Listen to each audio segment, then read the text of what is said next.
Late night sessions under the dome could be a thing of the past after a bipartisan agreement in the state assembly. And political reporter Jessica Arp has the details of that deal and other new rules of the House now. Well, after a few days of closed-door discussions, leaders of both parties say they have struck an agreement on parts of assembly rules that will hopefully lead to fewer or no late nights.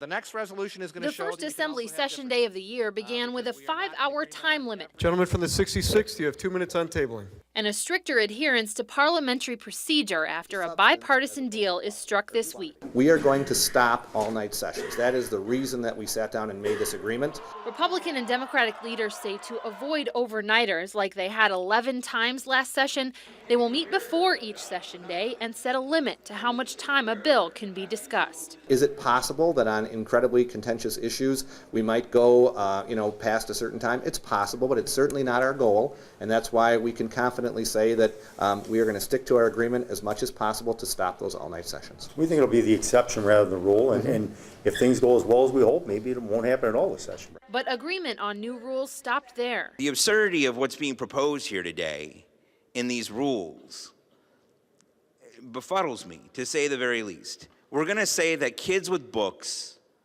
or vets with hats, no, but you want to bring your gun in, that's just fine.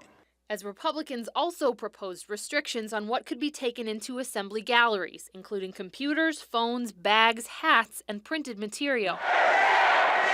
And instituting a 3-strike rule for disruptions after issues last session. You are making a mountain out of a molehill. There is nothing here.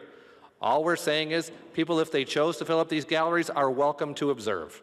But they can't continue to try to disrupt in the hopes that that disruption stops the will of the people, which is what happens here on the floor.